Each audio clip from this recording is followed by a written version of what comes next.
السلام عليكم ورحمة الله وبركاته. كلنتي wanaagsan asxaabay meel kastood naga daawanaysaan kusoo dhawaada barnaamijkeena ugu horeeya. maanta waa khamiis, taariikhduna waa 30 bisha Luulyo sanadka 2026. haddaba barnaamijka saake waxaynu kusoo qaadanaynaa maxaa ka soo kordhay xaaladda gobolka Bariga Dhexe. Mareykanka oo xalay dib u bilaabay weeraradii uu ku qaadayay Iiraan oo sida caadada ay iyaduna jawaab ka bixisay garaacdayna qaar ka mid ah saldhigyada Mareykanka ee gobolka. khasaaraha dagaalkii xalay xaaladdu hadda sida ay tahay waxaa kale barnaamijkan kugu soo gudbin doonaa wasaaradda gaashaandhigga ee Mareykanka oo sheegtay in loo baahan yahay gantaalaha difaaca cirka in degdeg ay u soo saarto shirkadaha soo saara gantaalahaas iyadoo heshiisyo cusub siisay shirkadahaas. xaalka ayaa cirka sii galaya.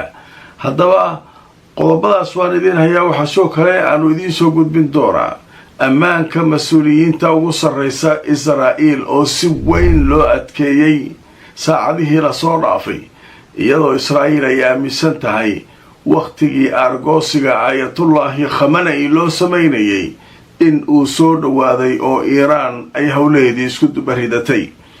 haddaba warbixinadaas ayaynu barnaamijkeena ugu horeeya maantoo khamiisa kusoo gudbinaynaa. inta aan ku jirnana wixii wararaya soo kordha waan idinla socodsiin doona. السلام عليكم ورحمة الله وبركاته. kusoo dhawaada barnaamijkeena ugu horeeya maanta khamiis taariikhda bisha toddobaad 2026. taariikhduna waa 30 bisha Luulyo sanadka 2026.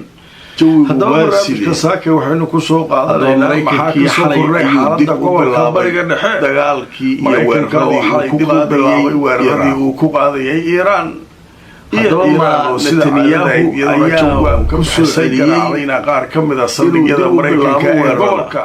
mise isaga ayaa xalay xaaladdu hadda sida ay tahay su'aal. inkastoo kale Mareykanku ay leeyihiin wasaaradda gaashaandhigga ee Mareykanka oo sheegtay in loo baahan yahay ka lagu qaaday Mareykanka saldhigyada Mareykanka gaar ahaan u soo saarto shirkadaha soo saara gantaalahaas, waxayna soo heshiisyo cusub siisay shirkadaha toddobaad. xaalka ayaa cirka sii galaya oo habeen walba qodobadaas la weeraraya. waxaa soo kale aanu idiin soo gudbin doonaa xalay maxaa bilowday ammaanka mas-uuliyiinta ugu sarreysa Israa'iil oo si weyn loo adkeeyey saacadihii lasoo dhaafay. tobanaan iyadoo Israa'iil ay aaminsan tahay oo gudaha Iiraan goosiga aayatullaahi Khamenei loo samaynayay. haddaba warbixinta soo dhawaaday oo Iiraan ay howlaheedii Mareykanka waxay leeyihiin ciidanka Mareykanku waxay sheegeen inay soo korayeen maanta soo dhammaystireen si guulana ku jirnaaday. wixii wararaya soo kordha waan idinla socodsiin sida ay yiraahdeen oo garaacisa oo ku qaadeen Iiraan. kulanti wanaagsan asxaabay ciidamada Mareykanka ayaa kusoo dhawaada soo saaray sheegay inay soo dhammaystireen weeraradii ay ku qaadeen Iiraan Luulyo sanadka iyagoo markaas sheegay in ay markaa weerar ku qaadeen waxaynu kusoo qaadanaynaa Iiraan kasoo xaaladda gobolka Bariga Dhexe. Mareykanka waxay sheegeen weeraradii uu ku qaaday tobanaan goobood Iiraan oo sida caadada ay jawaab ka bixisay garaacdayna qaar ka mid ah saldhigyada Mareykanka ee gobolka. ciidanka ilaalada gacanka Iiraan xalay xaaladdu hadda sida ay tahay. arrimahan waxaa looga jawaabaya lagu leeyahay weerarada gantaalaha gaashaandhigga ee Mareykanka kusoo qaaday ciidamada Mareykanka.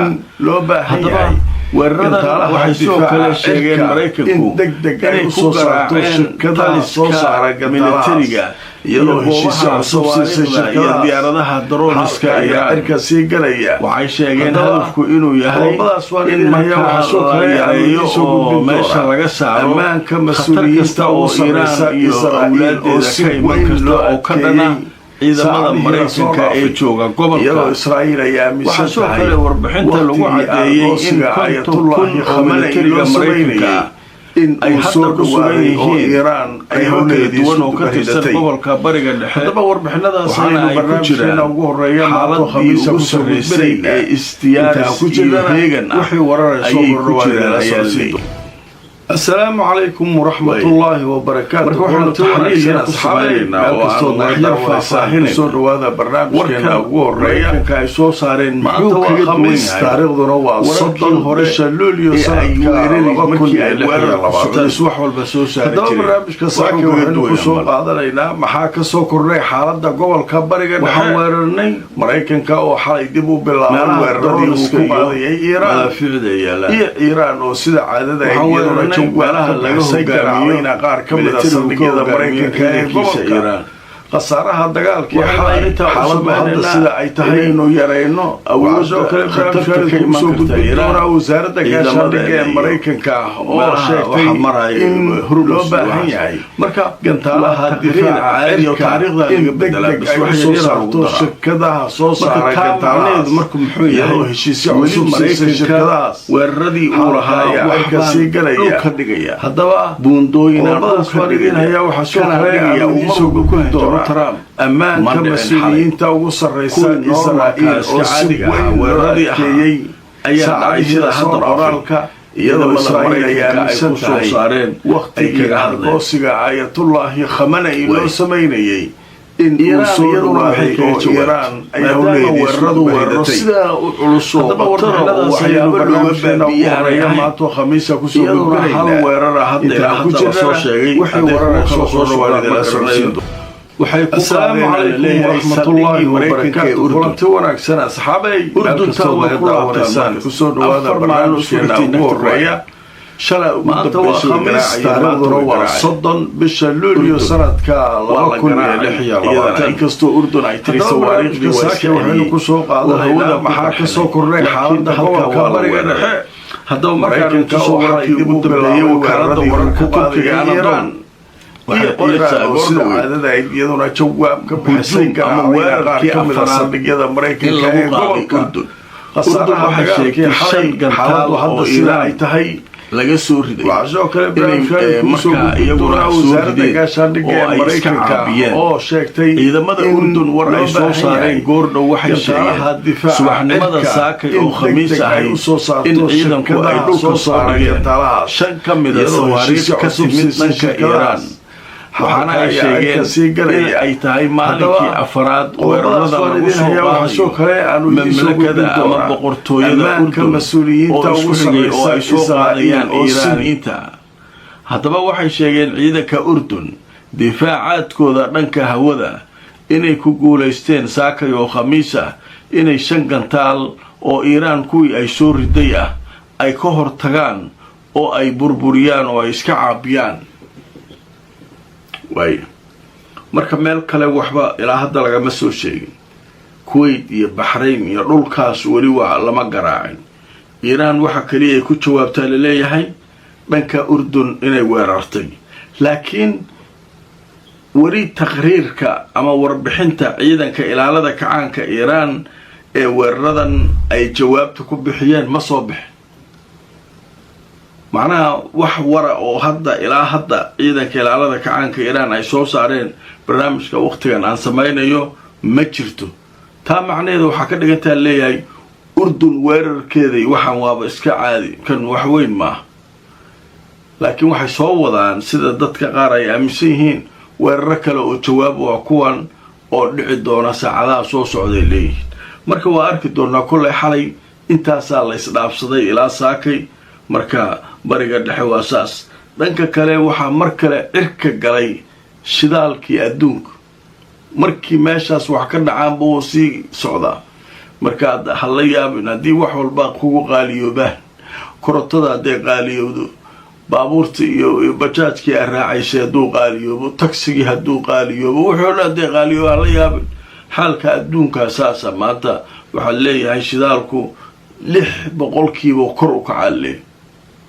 marka xaajo halkaasay maray ilaahu xaalka qaboojiya marayna marka xaaladdu waa sii kululaanaysaa marba marka ka dambaysa qodobka kale aan u gudbaynaa Mareykankii wuxuu hadda dalbaday in la soo badiyo la soo saaro gantaalaha difaaca cirka ee lagu difaaco gantaalaha iyo diyaaradaha ay leedo Patriot kuwii hore dee waa dhammaadeen. waa tii maalin hore dhowr maalmood ka hor lalahaa maraykanka wuxuu dagaalka u hakinayay gantaalahaasaa ka dhammaaday oo ay markaa inkirayeen. laakiin hadda bannaankaa lasoo dhigay shirkadii samaynaysay batriotiga iyo gantaalaha difaaca ayaa wasaaraddii gaashaandhigga maraykanka waxay leedahay degdeg u soo saara, degdeg ha loo soo saari le gantaalihii difaaca waa ka dhammaadeen. maraakiibtii iyo saldhigyadii w maraykankaasaa tiisi haysataa. waxaa la yaabla barka oo saaki aan la yaabay nin wariyaa wuxuu leeyahay wuxuu kasoo waramayaa kiev, uu kasoo waramayaa kiev caasimada ukraine. wariyaha marka wuxuu leeyahay ukraine jugtaa laga geliyo gantaalihii balastiga ee ruushka ayaa saakay roobka looga dhigay, gobollo kalena saasaa loo garaacay. madaxweynahoodii yaa qaylinayo wuxuu leeyahay maraykanow gantaalaha difaaca cirka ee batriotiga nala soo gaar. wadamadii kaloo yuruba nala soo gaara, maraykanow kaan. marka wuxuu leeyahay war maraykan asagiiyaa wuxuu leeyahay tiisa haysataayoo shirkadii batriotiga iga soo gaarsii ku ahy. war adduunkaan oo dhan mujidi wuxuu noqday adduun dagaalu noqday. ilaahayow khayr noo keen. soomaali haddaan nahay dee annagu haddee xaggee adduunka kaga jirnaa? wax kasta adduunkaasaa soomaaliya laga keenaa. maxaa noo xal ah? meel walba waa ujeedaan, baabal mandab oo arkaysaan niman xuuta la yidhaahdo dul deganoo shalay aan soo qaadanoo lahaa canshuuraan qaadaynaa iyo ma qaadi kartaan iyo jugtaa la isku hayaa. hurmus waa kaas. adduunkii oo dhan jugtaasaa meel walba ka socota. haddee maxaa noo xal ah marka arrinkaasu marka waxawaaye ilaahu umuuraha sahal aan marayna. ilaahu xaalkan iyo dhibaatadan iyo mushkiladan ilaahay dadkeena ha ka wareejiyo. soo ducaye, soo qora ducadiina insha allah. ilaahay dhibkaa naga saaro. dhibaataa lagu jiraa adduunkii oo dhan aan wareersan. haddaba markaan idinku tuso wargeyska la yidhaahdo asharqul awsad wuxuu leeyahay pentagonka waa wasaaradda gaashaandhigga maraykanka waxay siisay shirkadda la yidhaahdo Lockheed Martin heshiiskii ugu weynaa taariikhda ee lasoo saaro gantaalaha la yidhaahdo patriotic lasoo saaro ayaa la siiyey. wasaaradda difaaca ee maraykanka ayaa gelinkii dambe shalay oo Arbaco ahayd ciidamada maraykanku waxay u saxiixeen shirkadda la yidhaahdo Lockheed Martin heshiis gaaraya qiimihiisa 58.62 bilyan oo dollar kaasoo ay ku soo saarayso sawaariikhda patriotic ee difaaca hawada. 58 bilyan ayaa loo saxiixay shirkadda soo saaraysa gantaalaha. war naga soo gaarsiiyay leeyihiin ciidanka iyo markab iyo wax meeshan kulli jugtaasaa la isku hayaalay. waay qodobkaas walaalkaasaan kaga gudbaynaa. waxyaabaha la yaab kale saakay soo baxaya marka maxaa ka mid ah? shalay ama xalay ahayd waxaan sheegnay Masar dekadaheeda mid ka mid ah maraakiib Maraykana in lagu weeraro. ilaa hadda waa la isku haystaa diyaaradaha meesha weeraray cidda iska lahayd. Iiraan ma sheeganin, awlaadeeda ma sheeganin yaa weeraray. Mediterranean-ka Israa'iila inta ka saaran waxa kaliya ee weerari kara oo wax ku dhufan kara awlaad Iiraan ah waxa leeyahay waxa u dhow Hezbollahna waxba ma ridin. haye xagee marka dronesku ka yimid? shaki badana marka hareynaya sheekadan. waxa leeyahay wali baashanu meel ma fuulin. maraakiibtan Masar meesha joogtay waxaa looga shakisan yahay Israa'iila looga shakisan yahay. sheekooyinkaas marka way isku qasan yihiin. ilaa hadda Iiraan ma sheeganin, awlaadeedina ma sheeganin. maqlaysaa marka sheekadaas iyaduna wararkaasa ka soo